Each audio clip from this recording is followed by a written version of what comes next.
성찬식은 세례식과 함께 예수님께서 제정하신 거룩한 예식이죠.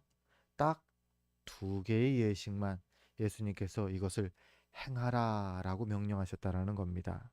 그게 세례식이고 또 오늘 거행하는 성찬식입니다.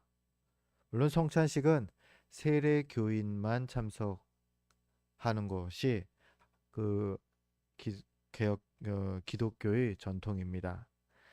그래서 세례를 받으신 분들만 참여를 하게 될 것입니다. 자, 성찬식을 예수님께서 우리에게 보여주셨습니다. 직접. 십자가에 못 박히시기 전날 예수님은 제자들에게 성찬식을 거행하셨다라는 겁니다. 왜요? 그 목적이 바로 이것입니다. 나를 기념하라. 떡을 나누고 포도주를 마시면서 예수님 하신 말씀은 나를 기념하라. 예수님께서 십자가에 못 박혀 죽으심을, 그 십자가의 의미를, 예수님께서 이 땅에 오신 의미를 기억하라는 겁니다. 그래서 오늘 성찬식에 앞서서 먼저 말씀을 통해서 성경이 증거하는 대로 예수님이 어떤 분이시냐, 우리가 어떤 예수님을 기념하고 기억해야 하는지를 함께 나누는 시간을 가지려 합니다. 오늘 본문 31절 전반부에는 이렇게 기록되어 있습니다. 오직 이것을 기록함은 너희로 예수께서 하나님의 아들 그리스도이심을 믿게 하려 함이요. 성경을 기록함이 어떤 목적입니까? 우리에게 예수님이 하나님의 아들이시라는 것을 믿게 하기 위해서라는 겁니다. 여러분, 양의 새끼는 무엇입니까? 양입니다. 염소의 새끼는 뭐죠? 당연히 염소지요. 오리 새끼는 오리입니다. 또 사람의 및 아기를 낳았다. 그 아기는 무엇입니까? 사람이죠. 갑자기 막 엉뚱한 생명체가 나타나지 않습니다. 그럼 하나님의 아들은 누구시겠습니까? 하나님이십니다. 지금 예수님이 하나님의 아들이시다라는 고백을 하는 것은 예수님이 하나님이시라는 그러한 고백이라는 겁니다. 그러면 이런 생각도 할 수 있어요. 잘 모르는 분들은 하나님은 하늘에 계신 그 한 분이 하나님 아니십니까? 그 하나님도 하나님이시고요. 예수님도 하나님이시죠. 우리는 삼위일체를 믿습니다. 삼위일체 하나님을 우리는 고백합니다. 성부 곧 아버지 하나님이 계시고요. 또 성자 즉 아들 하나님이 계시고 예수님이시죠. 그리고 성령 하나님이 계시다라는 것이죠. 그 성부 성자 성령이 서로 우리는 다르게 구분하지만 본질상 하나시다라는 게 삼위일체입니다. 셋이 분명 맞는데 일체라니까요. 한 몸 하나라는 겁니다. 그 생각과 그 모든 것을 같이 공유하시는 하나님이시라는 거죠.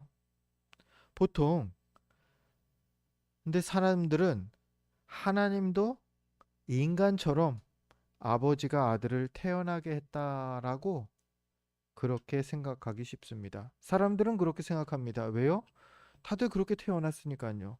부모가 있으니까 자식이 있지. 이게 맞죠.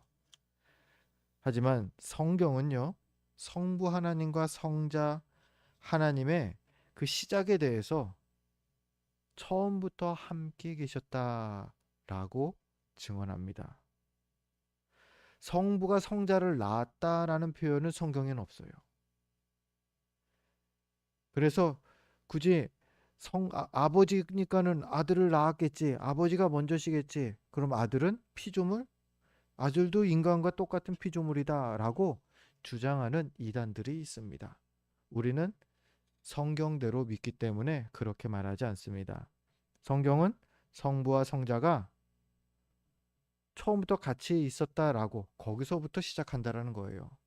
그전에는 어땠는데요? 모릅니다. 그전에 어떠했는지, 정말 성부가 성자를 낳았는지, 그거는 성경이 우리에게 말하고 있지 않은 바입니다.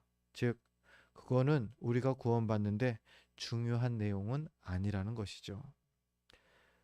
물론 아쉽습니다. 이것까지 알면 좀 삼위일체 하나님이 어떻게 존재하시는지도 알고 좀 더 구체적으로 세부적으로 이해할 수 있을 것 같은데 아쉬운 건 맞습니다. 그런데 성경은 거기는 말하지 않고 있다라는 거죠. 결국 누가 먼저 있었다거나 성부, 성자, 성령 세 위격이 어떻게 일체로 존재하느냐라는 논의는 하나님께서 우리에게 나타내시고자 하는 점이 아니라는 겁니다. 그래서 결국 하나님께서 나타내지 않으신 부분은 우리 수준에서는, 지식 수준에서는 이해할 수가 없는 부분입니다. 마치 이런 거죠. 여러분, 네모난 세모 본 적 있으세요? 상상해 가세요. 어떻게 그림 그려집니까? 네모난 세모. 뭐 웃기는 슬픔 같은 거는 우리가 어느 정도는 좀 공감이 돼요. 근데 그림을 그리라고 할 때 네모난 세모는 그림이 안 그려져요. 그러면 우리는 뭐라 그럽니까? 에이, 없지. 즉 경험한 적이 없기 때문에 우리는 없다라고 말합니다. 그런데 있을 수도 있지요. 우리가 모르기 때문에, 우리가 본 적이 없기 때문에 상상이 안 가는 것이죠. 삼위일체도 마찬가지입니다. 우리가 그런 삼위일체라는 그 존재의 모습을 본 적이 없어요. 우리는 어떻게 해요? 우리 육체가 있고 영혼이 있고, 육체와 영혼이 함께 있는 거는 우리가 이해가 돼요. 근데 성부, 성자, 성령 삼위가 한 위격이다. 이해가 불가하다라는 겁니다. 바로 우리는 본 적이 없기 때문에. 그래서 하나님께서 성경을 통해 성부와 성자와 성령이 한 분 하나님이시다라고 거기까지를 우리에게 알려주신 거예요. 그렇기 때문에 우리가 삼위일체를 고백하고 믿는 것이고요. 그래서 삼위일체는 믿음으로 받아야 하는 부분입니다. 자, 오늘 말씀으로 돌아가 볼게요. 오늘 말씀에서 예수님이 하나님의 아들이시다라는 말은 뭐라고요? 결국 예수님이 본래부터 그 권세와 능력과 위엄 등 모든 면에서 완전하신 참 하나님이시다라는 그러한 증언인 것이죠. 특히 오늘 본문은 하나님께서 우리에게 성경을 주신 목적, 그 목적을 말합니다.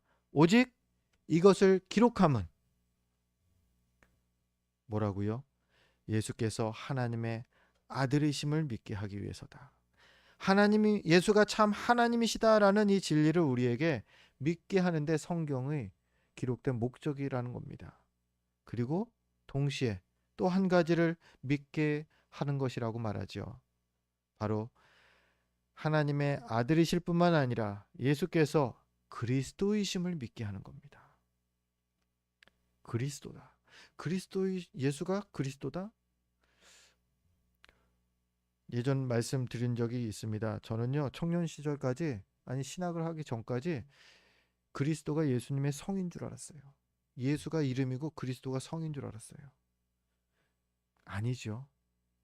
암흑의 목사처럼 예수님은 예수님이 이름이고 그리스도는 직책이죠. 목사, 집사, 권사처럼. 자, 그러면 예수가 그리스도시다. 이게 무슨 뜻일까? 설명에 앞서서 개 얘기를 해보려고 합니다. 여러분, 요 근래에는 이제 보신탕이 이제 사라졌어요. 이제 사라지는 추세입니다. 예전에는요, 길거리에 이 주인 없는 개들이 돌아다니면 이게 잡아먹는 그런 분들이 계셨어요. 아니면 개장수가 그냥 잡아갑니다. 잡아가서 뭐 보신탕집에 팔든지 이런 식으로 했다라는 거예요. 30년 전 얘긴데요. 제가 직접 들은 얘기예요. 그 뉴스에서 봤네요. 예. 어느 집에서 기르던 개가 열어둔 문으로 그냥 밖으로 훅 나가버린 겁니다. 집 안에서 사람들이 발칵 뒤집혔습니다. 개 찾는다고. 동네를 뭐 사방 찾아다니면서 개를 찾습니다. 결국 어떤 동네 사람이 그 개를 잡아먹었다라는 것을 이제 확인하게 됐어요. 잡아먹었는데 그 사람은 말합니다. 이게 개가 있어서 잡아먹었는데 뭐. 그리고 뭐 먹는데 이게 조그매갖고 한 그릇도 안 되더구만. 아주 배짱을 부립니다. 근데 반전은 뭐였냐면 이 집 주인들이 이 개를 잡아먹은 사람을 고발한 거예요. 그리고 판결 나기를 700만 원을 보상하라고 개 주인한테. 이인즉슨 그 조그만 한 그릇도 안 되는 개가 족보가 있는 개였던 거예요. 족보가 있는 개는 비쌉니다. 그죠? 혈통이 있는 개. 야, 예전에는 이런 일 종종 일어났죠. 돌아다니는 개 잡아먹다가 사운드 나고. 그때는 집 나온 개는 죽기 십상이다 라는 거였습니다. 자, 그런데 시대가 변했습니다. 요즘은 어떻죠? 함부로 그런 식으로 돌아다닌다고 잡아먹으면 큰일 나는 거 압니다. 다들. 동물에 대한 사람들의 인식이 많이 변했습니다. 개든 고양이든 뭐 집에서 기르는 그런 동물들에 대해서 명칭을 반려동물이라는 명칭까지 써요. 그냥 잠깐 키우고 마는 게 아니라 반려야, 인생에 반려하는, 함께 사는 반려동물이라는 표현을 씁니다. 과거에는 개 하면 뭐 먹는 용으로 아니면 집 지키는 용으로 개를 키웠다고 하면요. 지금은 또 다른 가족이라는 겁니다. 종족을 초월한 사랑을 우리 사람들이 이 반려동물과 나누고 있는 거예요. 그럼에도 여전히 유기견들이 생깁니다. 어찌어찌해서 주인을 잃어버린 동물들이 있어요. 주인에게 버림받은 동물도 뭐 있을 수 있고요. 유기동물의 경우는요. 유기동물 보호소에 이게 발견이 되면은 유기동물 보호소로 이게 가게 됩니다. 그리고 딱 열흘 이내에 주인이 나타나지 않으면 안락사를 하게끔 정책이 되어 있습니다. 뭐 그만큼 유기동물이 많다라는 얘기일 거고요. 참 끔찍합니다. 10일이 지났는데 갑자기 누가 주사를 놓습니다. 그리고 그냥 그 자리에서 죽게 됩니다. 그런데 우리가 이런 유기동물 같은 존재들이라는 겁니다. 그리고 예수님께서 이런 우리를 구하시는 그리스도가 되어주신 거죠. 그리스도라는 직분이 그것입니다. 헬라어로 그리스도는 기름 부음 받은 자라는 뜻이고요. 이제 히브리어 구약 성경에서는 그리스도 대신에 메시아라는 호칭을 씁니다. 다 같은 뜻입니다. 본래 죄로 인해서 버림받고 유기견처럼 되어버린 우리였습니다. 죽음과 멸망이 예정되어 있는 존재들이었다라는 겁니다. 그런 우리를 죄에서 구원하시기 위해서 성자 하나님께서 친히 이 땅에 오신 것이죠.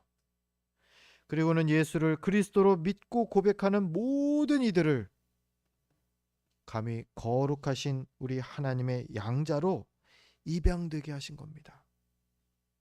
종족 자체가 다른데 창조주께서 피조물을 그 아들로 그 자녀로 입양하신 거라는 겁니다. 그게 가능한 것 성경은 바로 예수 그 이름 때문이라고 말합니다.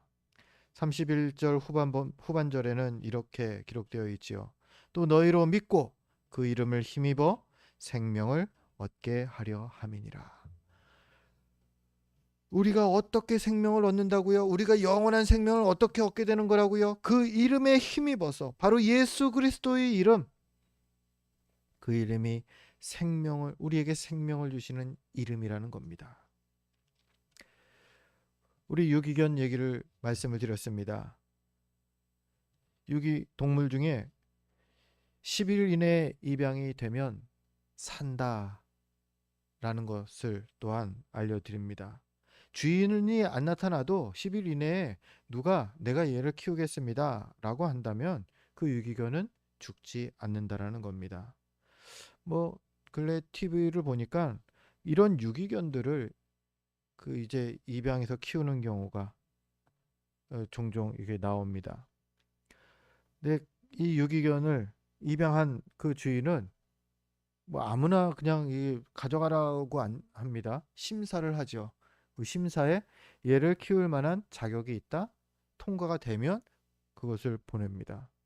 진짜 표현 자체가 옛날에는 분양받는다, 애완동물 분양받는다라는 표현을 썼는데 요즘은 입양한다라는 표현을 쓴다라는 게 시대가 변했다라는 의미죠. 예, 그렇게 입양된 유기견, 그 유기견은 주인이 정말 잘 씻기고요. 그리고 좋은 사료도 주면서 사랑으로 잘 돌보더라고요. TV에서 보니까요. 또 매일매일 산책도 같이 합니다. 또 때마다 예방주사도 맞춰줍니다. 여러분, 우리가 알아야 돼요. 우리가 예방주사 맞는 것과 다르게 이 동물들은 의료보험이 안 되잖아요. 아주 비쌉니다. 그냥 기본적으로 20만 원, 30만 원 주사 한 번 맞는데 그렇대요. 이 동물을 입양하게 되면 그 비용을 지불한다라는 거예요. 거기에다가 심심할까봐 반려동물 놀이터도 간간히 가요. 여기 하우고개죠. 교회 오다 보면은 넘어오는 그 고개인데요. 부천역에서 넘어오는 그 고개를 보면 이 그 동물, 그러니까 강아지죠. 예, 반려동물 놀이터가 있더라고요. 주말에 날 좋을 때는 차들이 거기 주변에 꽉 이게 차 있는 것을 한창 때 본 적이 있습니다. 어찌나 끔찍히 아끼던지요. 반려동물 놀게끔 해주고 본인들은 옆에서 뭐 이렇게 앉아서 차 마시든지 아니면 같이 또 놀아주든지. 심지어는 이 반려동물에 대해서 어디까지 대우를 하느냐? 반려동물 호텔도 있는 거 아십니까? 반려동물 호텔이 있습니다. 주인이 어디 멀리 갈 때 거기 호텔에 맡기고 그러면 되게 고급지게 동물을 뭐 씻기고 뭐 다 챙겨준대요. 그리고 아시다시피 반려동물 장례식장도 있습니다. 이렇게 10일이면 이후면 죽을 수밖에 없는 유기견이 이렇게 호사를 누리는 그러한 경우도 있다라는 겁니다. 시간, 돈, 마음까지 주인이 다 쓰면서 정성껏 그 동물을 키우더라고요.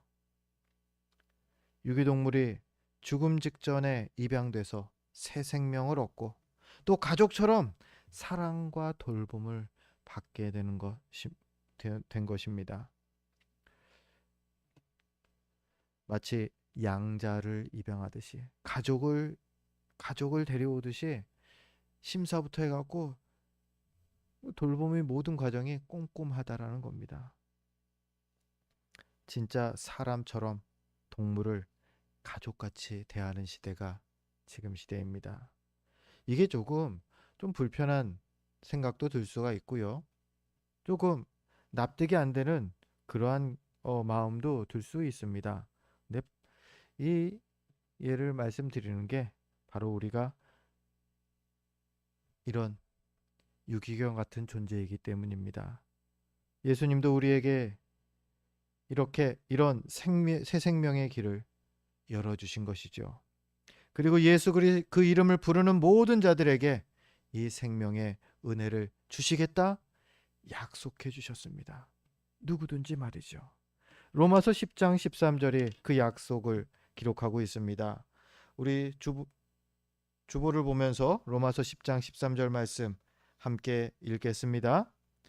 누구든지 주의 이름을 부르는 자는 구원을 받으리라. 아멘. 예수의 이름을 부르는 자들에게는 구원을 약속하신 겁니다. 반대로요.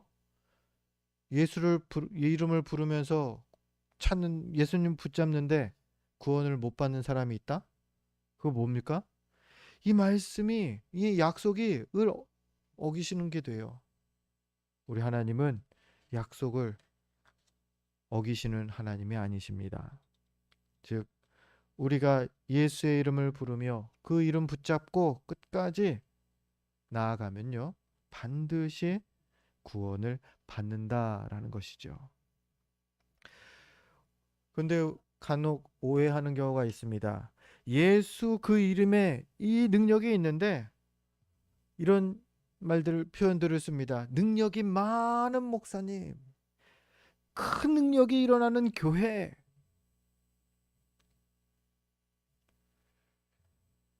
그렇게 보이는 목사가 있고 그러한 교회가 있을 수 있습니다. 그런데 뭐 그냥 뭐 무심코 말하는 것은 모르겠지만 그 의미는 분명히 해야죠. 정확히는 잘못된 표현이죠. 능력 많은 목사도 큰 능력 일어나는 교회도 아니 그런 거는 없다라는 겁니다. 예수가 능력입니다. 예수 그 이름을 붙잡는 목사가 능력이 그 많은 목사가 되는 거고요. 예수의 그 이름이 살아있는 교회가 큰 능력이 일어나는 교회인 것입니다. 예수의 이름이 있어야 한다라는 겁니다.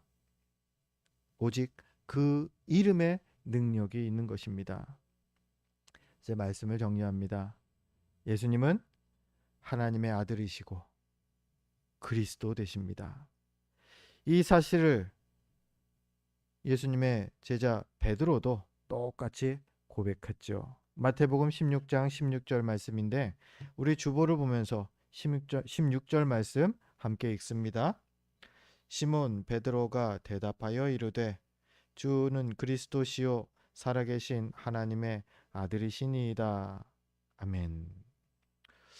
베드로는 예수님이 누구신지를 정확하게 알고 고백합니다. 주는 그리스도십니다. 주는 살아계신 하나님의 아들이십니다. 오늘 말씀과 완전히 일맥상통하지요. 이렇게 베드로가 고백했을 때 예수님의 반응을 우리가 또한 기억해야 할 것입니다. 크게 칭찬하십니다. 베드로를 크게 칭찬하시면서 그때 예수님은 베드로에게 너가 이것을 어떻게 알았냐면 하면서 그것을 베드로가 고백할 수 있었던 방법, 근거를 17절에 설명합니다. 주보를 보면서 마태복음 16장 17절 말씀을 함께 읽습니다. 예수께서 대답하여 이르시되 바요나 시모나 내가 복이 있도다. 이를 내게 알게 한 이는 혈육이 아니요 하늘에 계신 내 아버지시니라. 아멘. 예수님을 바로 알고 또 바로 믿게 하는 것, 그것은 우리의 노력으로 되는 게 아니라는 겁니다. 내가 무엇을 하겠노라고 결심하면은 내가 뭐 공부를 전국 1등 하겠다 결심한다고 되던가요? 안 되는 거는 안 됩니다.